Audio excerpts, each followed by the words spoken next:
La madrugada del 17 de octubre de 1971, Cádiz amaneció envuelta en una niebla tan espesa que el mar apenas respiraba.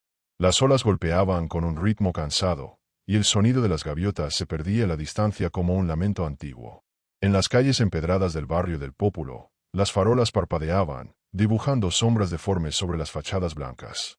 Fue en ese escenario donde comenzó una historia que, más de medio siglo después, aún provoca escalofríos en quienes la escuchan. Su nombre era Julián Herrera, un muchacho de apenas 19 años, hijo de un pescador y de una costurera que vivían en una pequeña casa frente al puerto. Julián no era conocido por hacer ruido.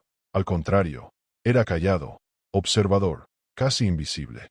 Pero tenía una mirada curiosa, de esas que parecen buscar algo más allá del horizonte. A menudo se le veía caminar solo, con una libreta bajo el brazo, anotando cosas que nadie sabía muy bien qué significaban.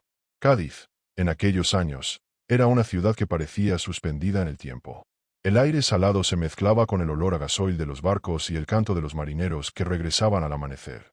Las radios sonaban con noticias distantes, y la gente hablaba en voz baja, como si el eco del franquismo aún vigilara las esquinas. En medio de todo aquello, Julián soñaba con irse lejos, tal vez a Sevilla, tal vez a Madrid, y estudiar historia o pintura. No lo sabía bien, pero quería entender el mundo más allá del puerto. Esa mañana, la niebla se volvió más densa de lo habitual. Los relojes marcaban las 6:30 cuando su madre, Teresa, lo vio por última vez. Estaba sirviendo café y pan con manteca colorada, y Julián, distraído, observaba el humo subir de la taza. Dijo que iba a encontrarse con un amigo a la plaza de San Juan de Dios, y que volvería antes del mediodía. Nadie imaginó que esas palabras serían las últimas que pronunciaría en casa.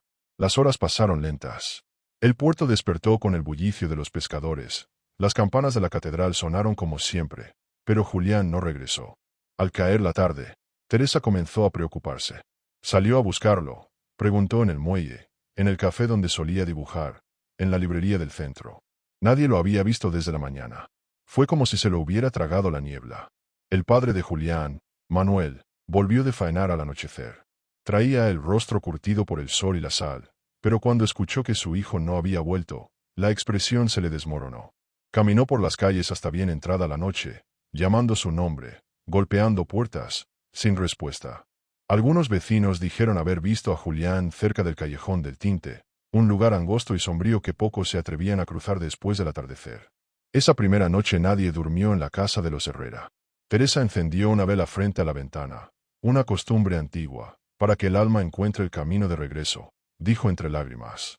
Afuera, la niebla seguía inmóvil, como si ocultara algo que prefería no ser descubierto. Al día siguiente, la Guardia Civil comenzó la búsqueda.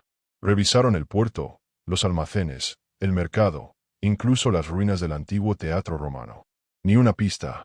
Solo encontraron, junto al paseo marítimo, la libreta de Julián. Estaba mojada y las letras casi borradas, pero entre las páginas se distinguía un dibujo inquietante. Un rostro sin ojos, mirando hacia el mar. A medida que pasaban los días, el nombre de Julián comenzó a circular entre los vecinos. Algunos decían haberlo visto subiendo un barco con destino desconocido, otros juraban que lo habían escuchado gritar en mitad de la noche, aunque nadie supo precisar desde dónde. La ciudad empezó a llenarse de rumores, y cada historia era más extraña que la anterior. Y así, en medio del desconcierto, nació la leyenda del joven desaparecido entre la niebla de Cádiz. Pero lo que pocos sabían era que esa historia apenas comenzaba, y que los secretos que se ocultaban tras su desaparición cambiarían para siempre la tranquilidad de aquella ciudad costera. Si te apasionan los casos misteriosos y las desapariciones sin resolver, no olvides suscribirte al canal para no perderte los próximos episodios. El sol de Cádiz parecía más tenue después de la desaparición de Julián. Las calles, antes llenas de risas y conversaciones, se habían vuelto silenciosas, como si la ciudad entera respirara con cautela. En el puerto, los pescadores evitaban mencionar su nombre, temerosos de atraer mala suerte. Sin embargo, en las tabernas del barrio del Pópulo, su historia se convirtió en una sombra constante, contada entre susurros, acompañada del sonido de vasos chocando y el olor a vino barato. Teresa, su madre, dejó de coser. Pasaba las tardes mirando por la ventana, con los ojos rojos y el rosario entre las manos. Manuel, su padre, apenas hablaba. Algunos decían que lo habían visto vagar por el muelle al amanecer, mirando al mar como si esperara que éste devolviera a su hijo. La casa de los Herrera, antes cálida y llena de música de radio, se había convertido en un lugar frío, donde cada silencio pesaba como una piedra. Los amigos de Julián intentaron ayudar en la búsqueda. Entre ellos estaba Antonio Rivas, su compañero de infancia, quien recordaba haber hablado con él la noche anterior a su desaparición. Según contó, Julián le mencionó algo extraño. Había encontrado un documento antiguo en la biblioteca municipal, un papel que hablaba de un naufragio ocurrido en 1894 frente a las costas de Cádiz. Decía que había nombres, coordenadas y un símbolo que coincidía con los dibujos de su libreta. Esa pista despertó el interés de muchos. Algunos pensaron que Julián había descubierto un tesoro perdido o un secreto histórico. Otros, más supersticiosos, aseguraban que había tocado algo prohibido. Lo cierto es que nadie volvió a ver aquel documento. Desapareció de los archivos pocos días después. Los empleados de la biblioteca negaron haberlo visto, y la dirección insistió en que no existía ningún registro de tal material. El caso comenzó a llamar la atención de los periodistas locales. El Diario de Cádiz publicó una nota el 25 de octubre de 1971. Joven desaparece en circunstancias misteriosas. Posibles vínculos con manuscrito antiguo. Pero la noticia fue rápidamente retirada de las ediciones siguientes. En aquella época, las autoridades eran cautelosas con lo que se publicaba, y el silencio era, muchas veces, una forma de protección. Mientras tanto, Antonio continuó investigando por su cuenta. Revisó los lugares que Julián solía frecuentar, la playa de la Caleta, la iglesia de Santa Cruz, el viejo almacén donde los dos habían pintado grafitis de adolescentes. Fue en ese almacén donde encontró algo que lo estremeció. Una hoja rasgada de la libreta de Julián, clavada en la pared con un clavo oxidado. En ella, una frase escrita a lápiz decía: «Ellos me observan desde el agua». Antonio llevó la hoja a la Guardia Civil, pero no fue tomada en serio. Los agentes afirmaron que el muchacho probablemente se había marchado por voluntad propia. Sin embargo, Antonio sabía que Julián no era de los que huían sin avisar. Algo más estaba ocurriendo. Comenzó a visitar el puerto cada noche, observando las luces de los barcos, buscando alguna señal. Una madrugada, mientras el viento soplaba con fuerza desde el mar, Antonio escuchó pasos detrás de él. Se giró, pero no vio a nadie. Solo la bruma espesa y el eco lejano de una campana.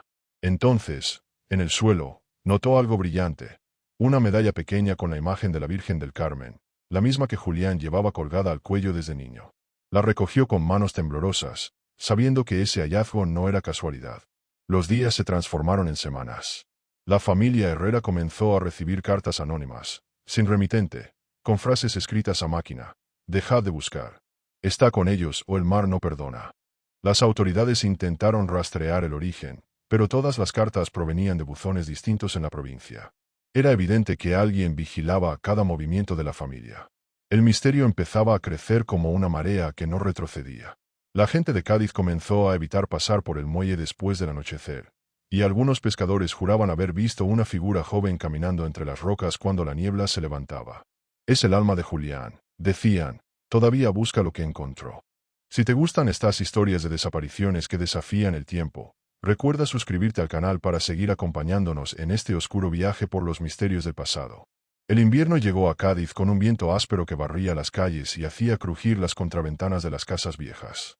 La niebla seguía siendo una visitante frecuente, arrastrándose desde el mar como un animal cansado. Para entonces, habían pasado casi 3 meses desde la desaparición de Julián Herrera, y el caso se había convertido en una herida abierta para la ciudad. Nadie hablaba de otra cosa, pero al mismo tiempo, nadie quería saber más. Era como si el silencio ofreciera una falsa sensación de seguridad. Una tarde fría de enero, Antonio recibió la visita de un hombre desconocido en el Café La Marina, un lugar donde los pescadores solían refugiarse del viento. El hombre vestía un abrigo gris y un sombrero que le ocultaba el rostro. Se presentó como don Emilio Álvarez, antiguo archivero municipal. Sin rodeos, le dijo: «Sé lo que Julián estaba buscando. Y sé por qué desapareció». Antes de que Antonio pudiera responder, Emilio deslizó un sobre la mesa. Dentro había una fotografía vieja y amarillenta. Mostraba a un grupo de marineros posando junto a un barco llamado Santa Lucía, fechado en 1894. En el reverso, una inscripción apenas visible decía: «El rostro del mar siempre cobra su deuda». Antonio sintió un escalofrío recorrerle la espalda. El archivero le explicó que el Santa Lucía había naufragado frente a las costas de Cádiz tras una tormenta brutal, y que los cuerpos de los tripulantes nunca fueron encontrados. Según los registros, el barco transportaba objetos religiosos provenientes de América, entre ellos un crucifijo de oro con inscripciones en latín, del cual nunca se volvió a saber nada. Tu amigo creía que ese crucifijo seguía ahí, bajo las aguas, dijo Emilio, con una mirada que parecía esconder miedo. Esa misma noche, Antonio fue al puerto con una linterna. El mar estaba en calma, pero el reflejo de la luna hacía que las olas parecieran espejos rotos. Avanzó hasta el final del muelle y observó el horizonte. Pensó en Julián, en su curiosidad inagotable, en sus dibujos del mar y en la frase escrita en su libreta: ellos me observan desde el agua. En ese momento, una corriente de aire gélido le erizó la piel, y juró escuchar una voz lejana que susurraba su nombre. A la mañana siguiente, Antonio visitó nuevamente a don Emilio, pero el hombre había desaparecido. El dueño del café aseguró que nadie con ese nombre había estado allí la noche anterior. La silla donde se habían sentado aún estaba húmeda, como si alguien la hubiera dejado justo antes de amanecer. Dentro del bolsillo del abrigo de Antonio, sin saber cómo, encontró un trozo de papel doblado con coordenadas marítimas escritas a mano. Antonio mostró las coordenadas a un marinero de confianza, Esteban Lora, quien accedió a llevarlo en su barco para comprobar el lugar señalado. Navegaron al atardecer, con el cielo teñido de un rojo violento. Cuando llegaron al punto exacto, el mar estaba extrañamente tranquilo. Esteban lanzó una red al agua, y tras unos minutos de espera, sacaron algo pesado. Era un pedazo de madera ennegrecida con grabados antiguos, y una cadena rota adherida a ella. De regreso al puerto, Antonio notó que un hombre los observaba desde lejos, apoyado en un coche negro sin matrícula. Su mirada era dura, inmóvil, casi vacía. Cuando intentó acercarse, el coche arrancó y desapareció entre las callejuelas de Cádiz. A partir de ese día, Antonio comenzó a sentirse vigilado. A veces escuchaba pasos tras él, o encontraba su puerta entreabierta al regresar a casa. Los días siguientes se convirtieron en una sucesión de señales inquietantes.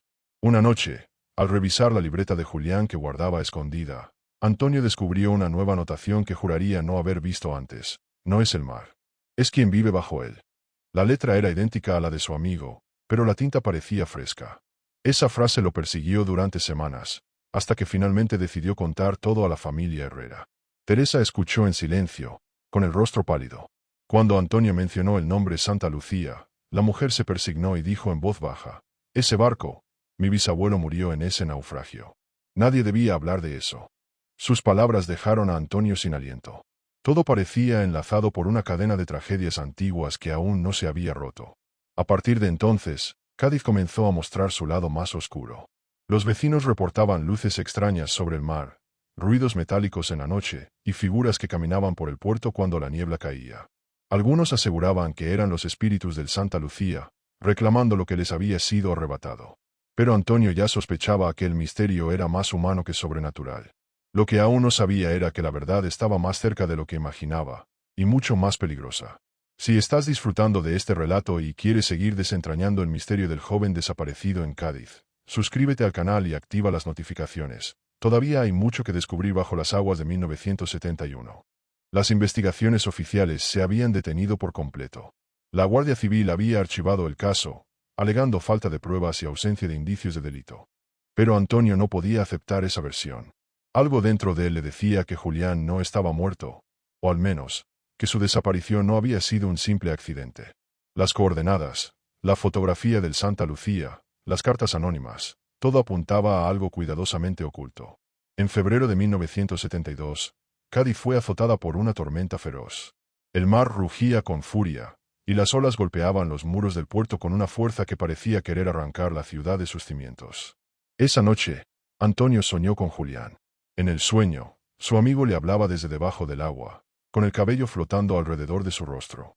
Le decía una sola frase: buscan la capilla del faro. Despertó empapado en sudor, con la sensación de que no se trataba solo de un sueño. La capilla del faro de San Sebastián era un lugar olvidado. Antiguamente, los marineros acudían allí a rezar antes de embarcarse, pero con el paso del tiempo, había quedado abandonada. Antonio llegó hasta allí al amanecer, caminando entre charcos y escombros. El faro, con su luz blanca aún girando lentamente, parecía observarlo todo desde lo alto. Al entrar, el aire era frío y húmedo, y el eco de sus pasos resonaba como si el lugar respirara. Exploró las paredes cubiertas de moho, los bancos rotos, los restos de cera seca. Tras el altar encontró una pequeña trampilla de hierro oxidado. Tiró de ella con esfuerzo, y un olor a sal y humedad lo envolvió. Una escalera descendía hacia la oscuridad. Con una linterna temblorosa, bajó los peldaños hasta llegar a una cámara subterránea. En el suelo, cubierto de arena, había cajas de madera antiguas marcadas con el nombre Santa Lucía. Su corazón se aceleró. Al abrir una de las cajas, descubrió restos de telas, monedas corroídas y, en una esquina, un crucifijo dorado cubierto de algas secas. Pero no estaba solo. Detrás de él, una voz profunda y cansada pronunció su nombre, Antonio. Se giró bruscamente. En la penumbra, se recortaba la figura de don Emilio, el supuesto archivero desaparecido. Su rostro estaba demacrado, los ojos hundidos, la piel cenicienta. Te dije que no siguieras buscando, murmuró. Antonio retrocedió un paso. ¿Qué es todo esto? ¿Dónde está Julián? Exigió. Emilio avanzó lentamente. Tu amigo encontró esto primero, y quiso contarlo. Pero no comprendía lo que había desenterrado. El crucifijo no pertenece a ningún dios. Fue traído en secreto desde América por hombres que buscaban poder, no fe. El Santa Lucía naufragó porque intentaron esconderlo. Antonio no podía creer lo que oía. ¿Y tú? ¿Qué papel tienes en todo esto? Preguntó. Emilio sonrió. Una sonrisa vacía y amarga. Yo custodié su secreto durante décadas. Hasta que tu amigo lo despertó. Antes de que pudiera reaccionar, un ruido metálico resonó sobre ellos. La trampilla del techo se cerró de golpe, y la linterna de Antonio titiló. Emilio se abalanzó sobre él, tratando de arrebatarle el crucifijo. Lucharon entre sombras, y en medio del forcejeo, la luz se apagó por completo. Solo se escuchaba la respiración entrecortada de ambos y el goteo constante del agua filtrándose por las piedras. Cuando la linterna volvió a encenderse, Emilio yacía inmóvil en el suelo, con los ojos abiertos y la boca llena de arena. Antonio, temblando, subió las escaleras y salió corriendo del faro bajo la lluvia torrencial. Aferraba al crucifijo con fuerza, como si fuera lo único real en medio del delirio. Cuando llegó al puerto, la tormenta comenzaba a amainar. Caminó hasta la casa de los Herrera y llamó con insistencia. Teresa abrió la puerta, asustada al verlo empapado. Al mostrarle el crucifijo, ella palideció. Es el mismo de la historia de mi bisabuelo, dijo. El mismo que se hundió con el Santa Lucía. Esa noche, Antonio dejó el crucifijo sobre la mesa y contó todo lo sucedido. Teresa escuchó sin interrumpirlo, mientras Manuel encendía una lámpara de aceite. Al terminar, el hombre asintió con gravedad. Entonces fue él, murmuró. Antonio lo miró confundido.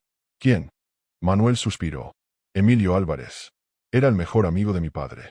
Estuvo en la tripulación de rescate del Santa Lucía. Nunca lo encontramos en los registros porque los borró todos.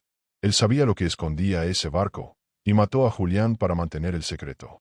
El peso de las palabras los envolvió en un silencio helado. Antonio comprendió que la verdad había estado frente a ellos todo el tiempo. El supuesto archivero era, en realidad, el último guardián de una reliquia maldita.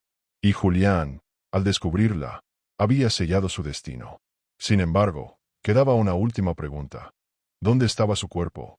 Esa respuesta llegaría con la marea. 2 días después, los pescadores encontraron un cuerpo enredado en las redes cerca del rompeolas. Era Julián. Tenía el rostro sereno, como si por fin hubiera descansado. En su mano derecha sostenía un trozo de papel húmedo con una única palabra escrita: libre. La ciudad entera asistió a su entierro. Y aunque la niebla volvió esa mañana, por primera vez en meses, el mar pareció calmarse. Hasta hoy, los viejos de Cádiz dicen que en las noches de tormenta se escucha un silbido suave junto al faro de San Sebastián, y que si uno se acerca lo suficiente, puede ver a un joven caminando sobre el muelle, con una libreta en la mano y la mirada fija en el horizonte. Dicen que es Julián, cuidando que el secreto del Santa Lucía no vuelva a despertar. Y si tú también crees que hay historias que el tiempo no puede enterrar, suscríbete al canal para seguir explorando los misterios que aún susurran desde el pasado. El funeral de Julián marcó el final de una búsqueda y el inicio de un silencio nuevo. Durante semanas, la ciudad pareció respirar con cautela, como si temiera despertar a los fantasmas que dormían bajo el mar. Antonio asistía cada día al cementerio, llevando flores frescas que dejaba junto a la tumba. Pero algo en su interior no estaba en paz. Había demasiadas preguntas sin respuesta, demasiadas sombras detrás de los nombres y los documentos. Una noche, mientras revisaba de nuevo la libreta de Julián, encontró algo que antes no había visto. En una página al final, escrita con letra apretada, había una lista de nombres: E. Álvarez, M. Herrera, J. de la Fuente, C. Ruiz. Y al pie, una frase inquietante: todos ellos firmaron el pacto. Antonio no entendía qué significaba, pero reconoció uno de los nombres, J. de la Fuente, el antiguo capitán del puerto. Un hombre ya anciano que vivía recluido desde hacía años en una casa cerca del campo del sur. Al día siguiente fue a buscarlo. La casa olía a humedad y aceite de lámpara. El viejo capitán lo recibió con desconfianza, pero al oír el nombre de Julián, sus ojos se llenaron de temor. Ese chico, lo vi. Vino a preguntarme por el Santa Lucía. Le dije que no siguiera con eso. Pero no me escuchó. Antonio le mostró el crucifijo, y el hombre palideció. Ese objeto es una maldición. Los hombres que lo trajeron de América hicieron un juramento. No debía ser hallado jamás. El capitán confesó entre susurros que, después del naufragio, algunos supervivientes, entre ellos el joven Emilio Álvarez y Manuel Herrera, el padre de Julián, habían recuperado parte del cargamento. Lo ocultaron en la capilla del faro y juraron guardar silencio para siempre. Pero algo cambió con los años. El poder del crucifijo, o quizás la culpa, comenzó a corromperlos. Tu amigo despertó lo que nunca debió despertar, dijo el anciano antes de cerrar la puerta con un temblor. Antonio salió de allí con el corazón acelerado. Si lo que el capitán decía era cierto, el padre de Julián también había estado involucrado. Regresó a la casa de los Herrera al anochecer. Encontró a Teresa sola, cosiendo a la luz de una vela. ¿Dónde está Manuel?, preguntó. Ella bajó la mirada. Hace 3 días que no lo veo. Dijo que iba a despedirse del mar. En ese momento, Antonio sintió un escalofrío. Corrió hacia el puerto.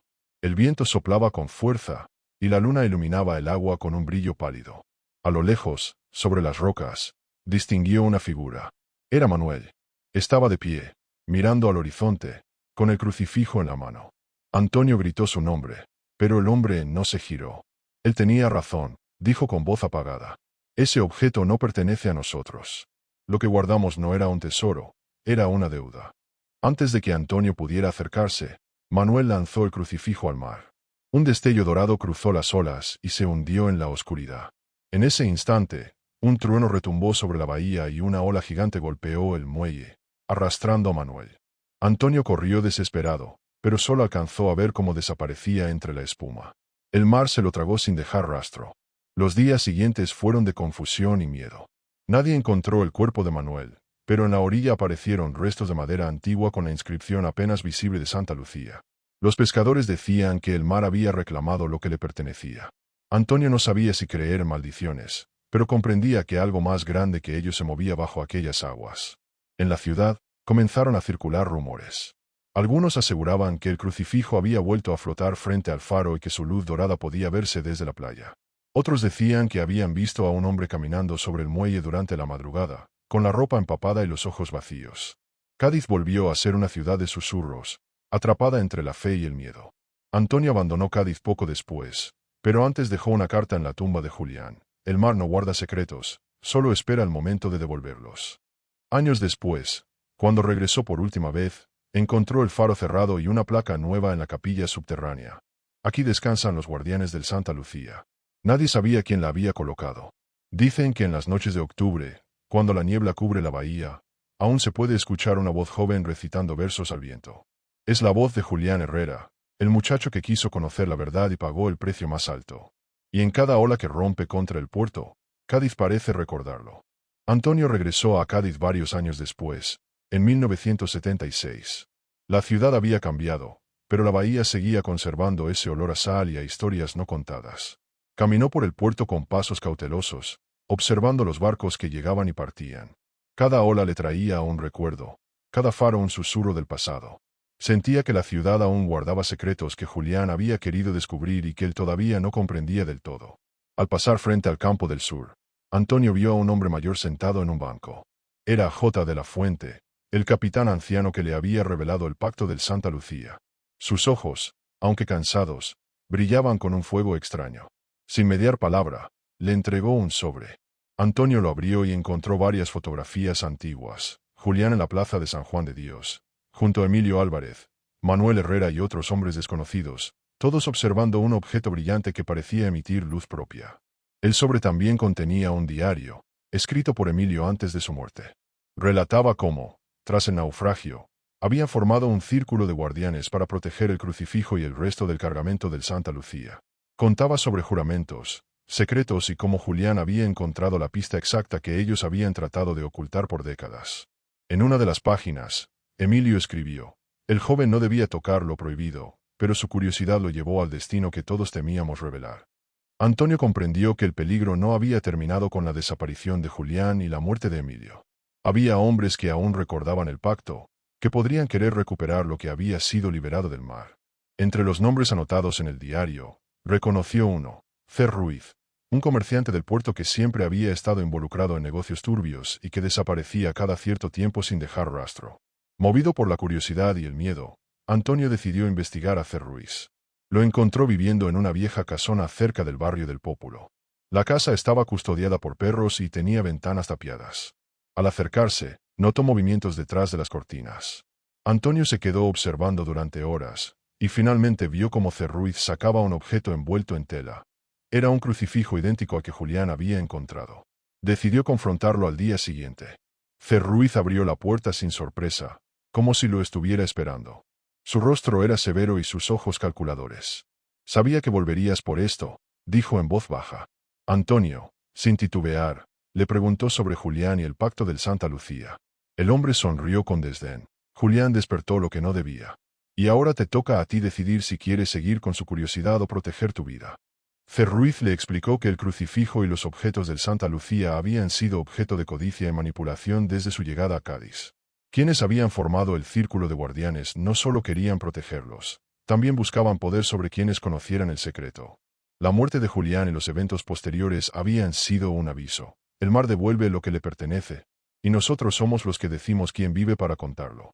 Antonio entendió que el peligro era más humano que sobrenatural. Los fantasmas no estaban en el agua, sino entre los hombres que temían perder lo que consideraban suyo. Cer Ruiz no era solo un comerciante. Era el último guardián de una tradición peligrosa que había sobrevivido décadas gracias al miedo y al silencio. Esa noche, mientras Antonio caminaba de regreso por el puerto, notó que la luna iluminaba las olas de manera extraña. Por un instante creyó ver la silueta de Julián caminando sobre el agua, la libreta en la mano, observándolo. Un escalofrío le recorrió la espalda. Sabía que aunque el crucifijo hubiera desaparecido, la historia del Santa Lucía y de los guardianes continuaría acechando a quienes buscaran la verdad. Al amanecer, Antonio decidió marcharse de Cádiz por última vez.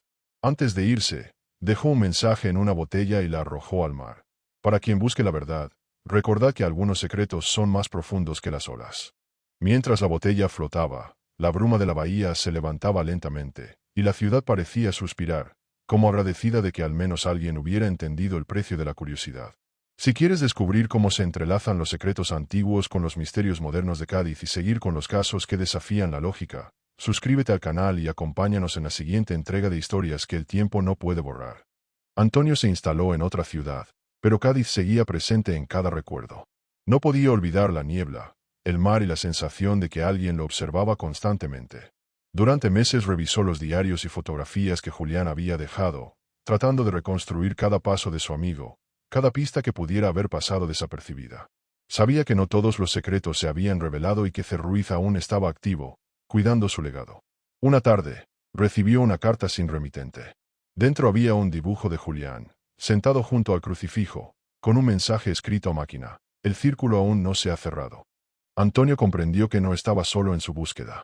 Alguien más estaba intentando comunicarse, tal vez otro guardián arrepentido o un descendiente de los que habían formado el pacto del Santa Lucía. Decidió regresar a Cádiz de incógnito para investigar más a fondo. Caminó por las callejuelas del Pópulo, observando cada detalle. Las tiendas y tabernas parecían iguales, pero había algo diferente en el ambiente. Un silencio tenso, como si la ciudad recordara y temiera al mismo tiempo. Cada rostro que cruzaba le parecía vigilante, y en su mente se repetía la advertencia de Cer Ruiz: solo unos pocos deben saber la verdad. Antonio visitó la capilla del Faro nuevamente. El lugar estaba cerrado y cubierto de polvo, pero percibió un leve resplandor detrás de la puerta. Al acercarse, escuchó un murmullo, casi un susurro: Antonio, sigue, busca. No había nadie visible, solo la luz temblando entre las rendijas. Esa experiencia lo llenó de una mezcla de miedo y determinación. Debía descubrir todo lo que Julián había dejado sin resolver. Esa noche, regresando al puerto, encontró una embarcación anclada que no recordaba haber visto antes. En ella, un hombre de edad avanzada, con el rostro cubierto por la sombra de un sombrero, lo llamó por su nombre. Era C. Ruiz. Sin mediar palabras, le tendió un paquete envuelto en tela. Antonio lo abrió y encontró antiguos manuscritos, mapas y anotaciones del Santa Lucía. Entre ellos, un documento que detallaba los nombres de todos los miembros del pacto y los lugares donde habían escondido el cargamento. Antonio estudió cada hoja durante días. Descubrió que los objetos del Santa Lucía no eran solo reliquias religiosas, sino herramientas de influencia que sus propietarios habían usado para manipular la ciudad y sus negocios durante décadas. Comprendió que la desaparición de Julián había sido un intento de evitar que alguien expusiera estos secretos. Y que, incluso años después, el peligro seguía latente. Una noche, mientras revisaba los documentos, escuchó pasos afuera de su apartamento. Miró por la ventana y vio a un hombre que no podía identificar claramente.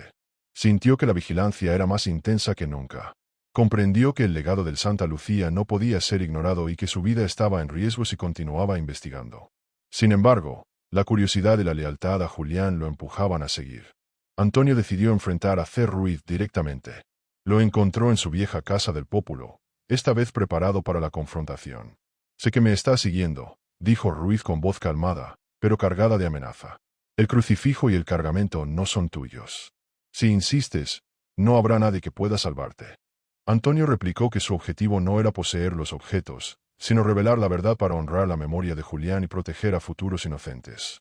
C. Ruiz lo observó largo tiempo, evaluando sus palabras y su determinación.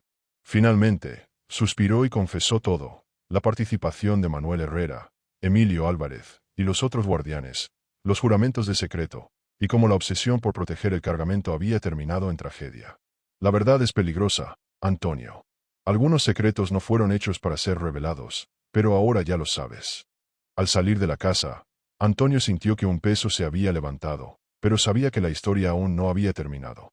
La ciudad de Cádiz, con su mar y su niebla, seguía escondiendo fragmentos de aquel misterio. Y él, portador de la verdad, debía decidir qué hacer con el conocimiento que Julián había buscado con tanta pasión.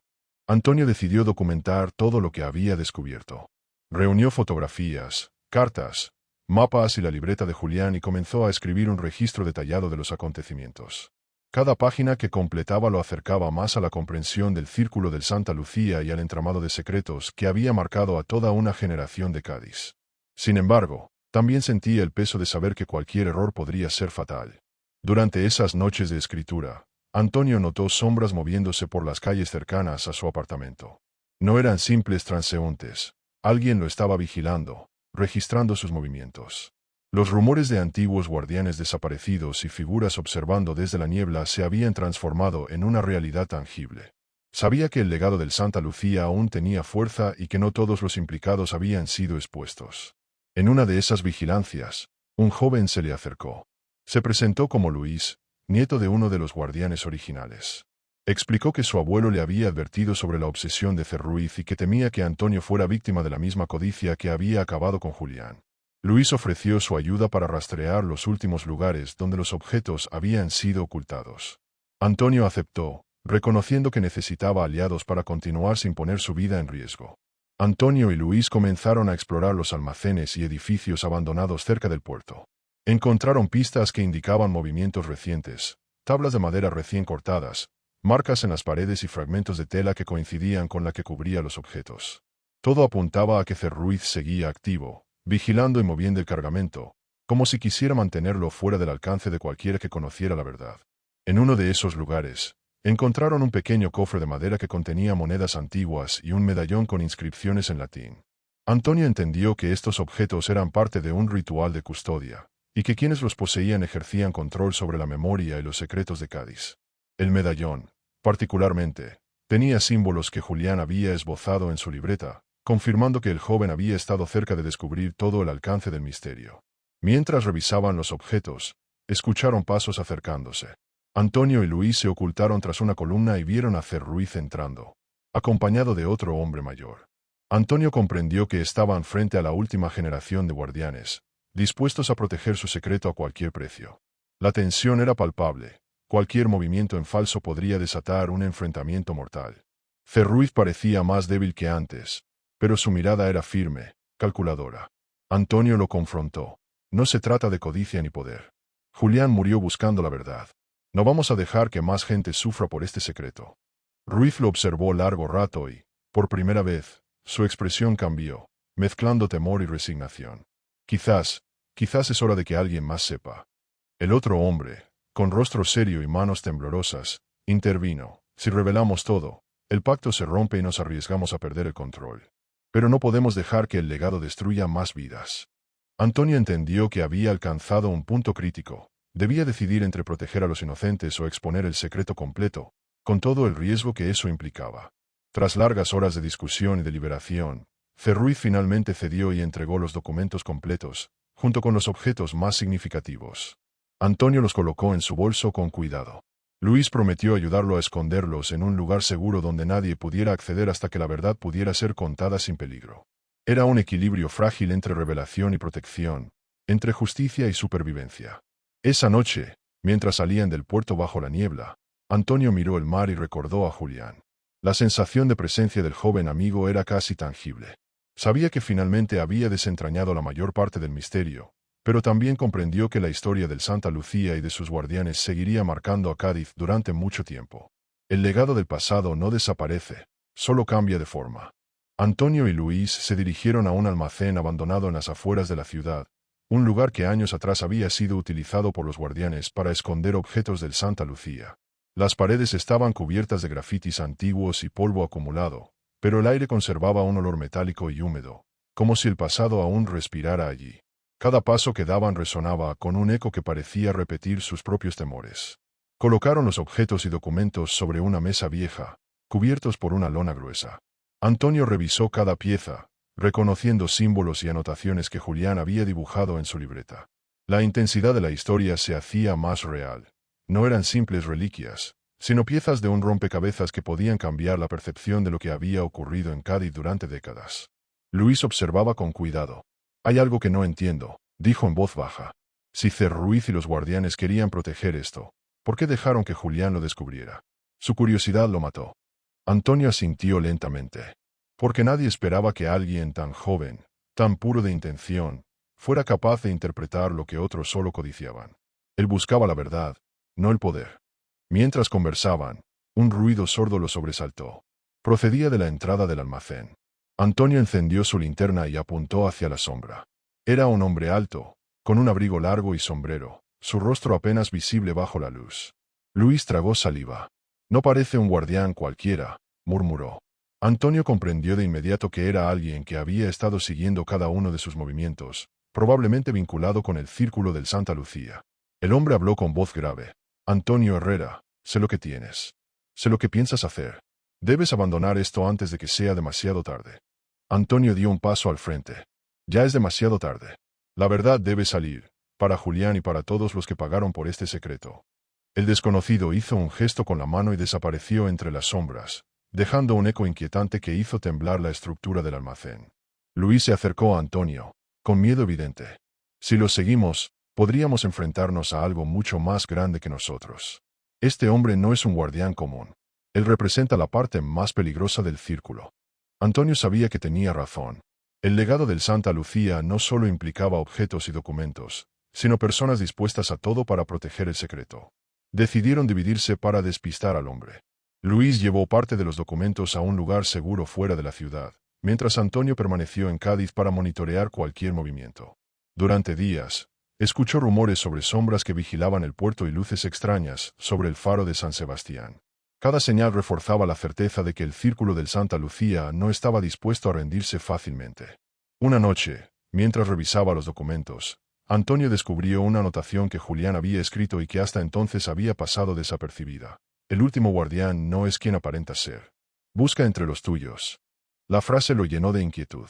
Comenzó a revisar fotografías antiguas, y finalmente reconoció un patrón. Uno de los guardianes originales, que creía muerto, había sobrevivido y vivía entre la gente de Cádiz, observando y esperando. El hallazgo cambió la perspectiva de Antonio. No era solo una cuestión de documentos o reliquias. El verdadero peligro era humano, alguien con años de experiencia en manipulación y engaño. Sabía que debía actuar con cautela para identificarlo antes de que intentara eliminar cualquier amenaza.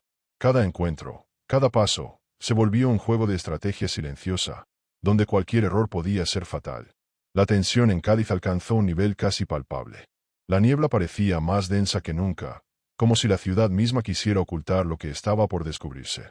Antonio se preparó para enfrentar la verdad, consciente de que la historia del Santa Lucía estaba a punto de revelar su secreto final y de que solo quien tuviera valor y astucia podría sobrevivir para contarlo.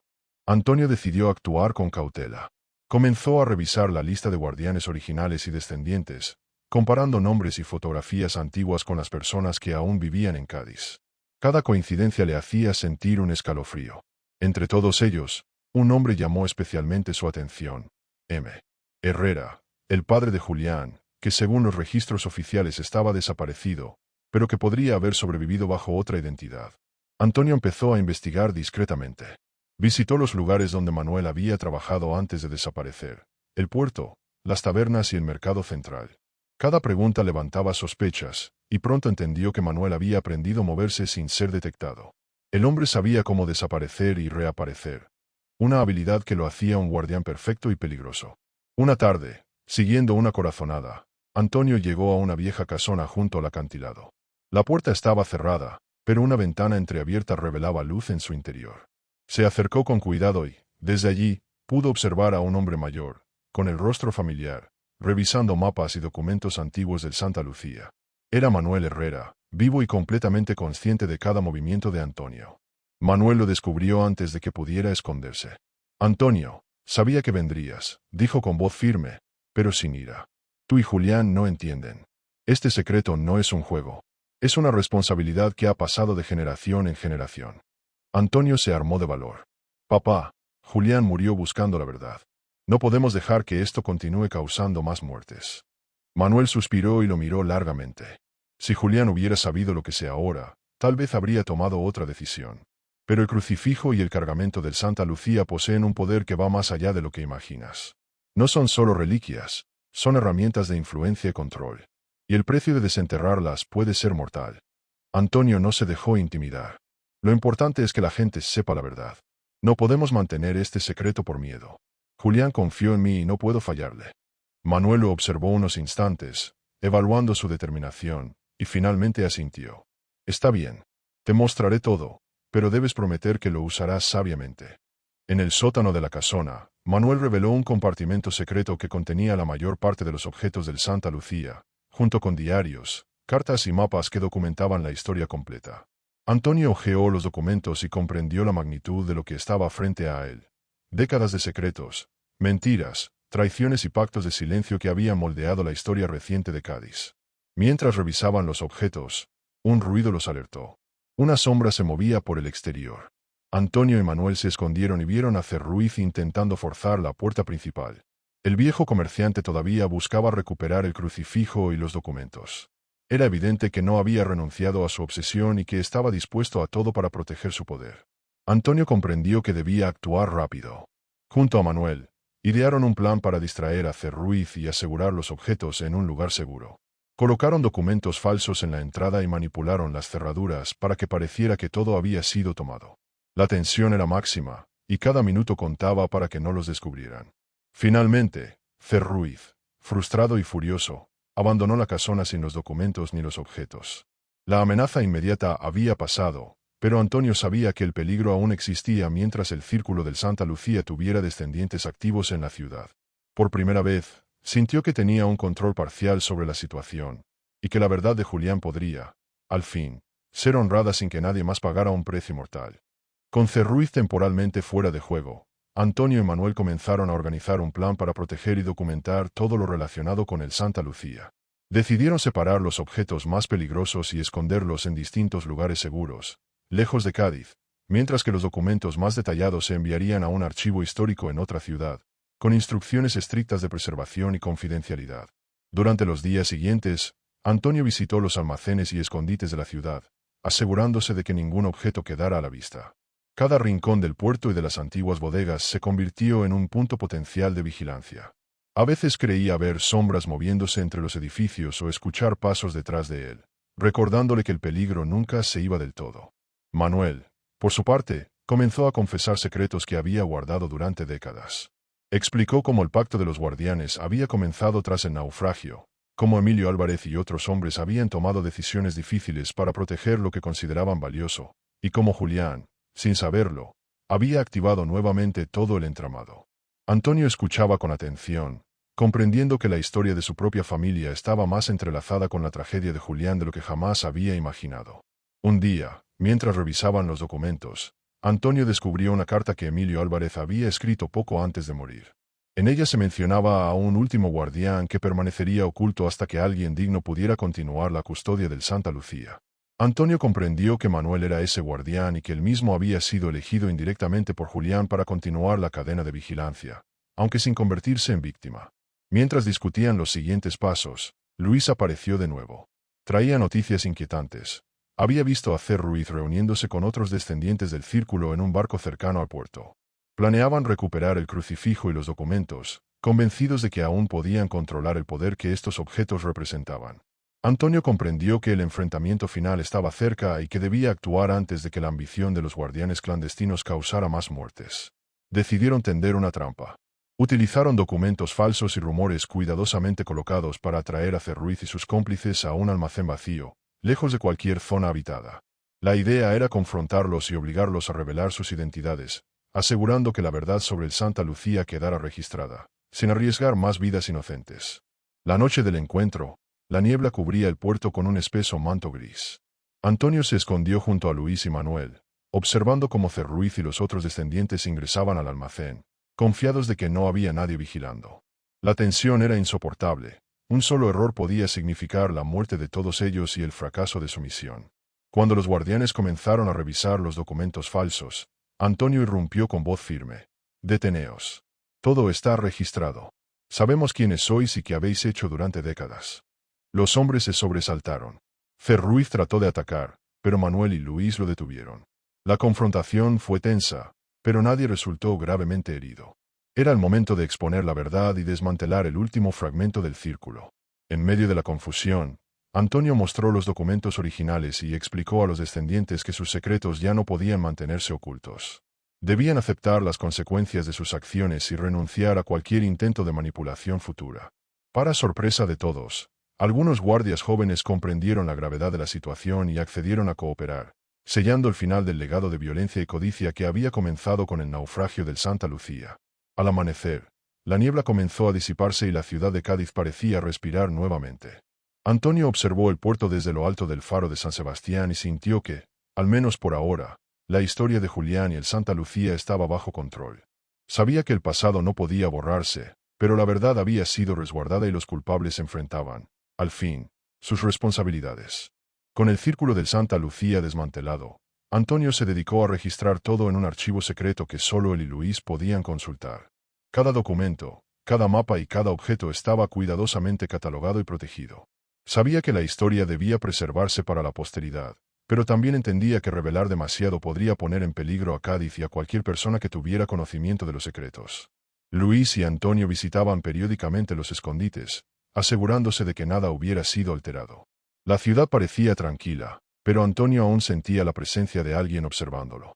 Sabía que los descendientes de los guardianes, aunque vencidos, podían estar vigilando desde las sombras, esperando cualquier descuido para recuperar lo que consideraban suyo.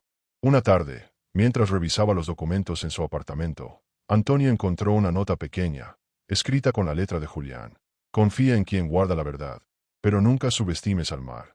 La frase lo hizo reflexionar sobre la profundidad del misterio y la conexión entre el destino de su amigo, el poder de los objetos y la fuerza del océano que había reclamado tantas vidas. Decidió regresar al faro de San Sebastián, el lugar donde todo había comenzado y donde se sentía más cerca de Julián. Subió hasta la cima y observó la bahía. El viento traía consigo un olor a sal y a historias no contadas. Antonio comprendió que, aunque los guardianes habían sido confrontados, Cádiz seguiría marcada por la tragedia del Santa Lucía y que el mar siempre guardaría sus secretos. Durante su estancia en el faro, Antonio fue visitado por Teresa, la madre de Julián.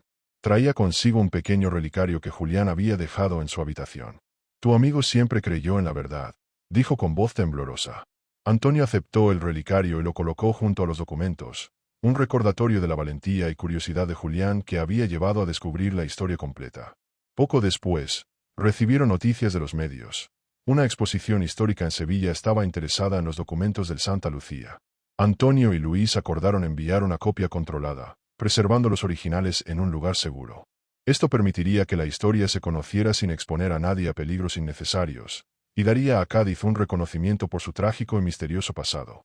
Una noche, mientras revisaba las fotografías de Julián, Antonio notó algo que antes había pasado desapercibido, un reflejo en el agua que parecía formar un símbolo similar al del crucifijo.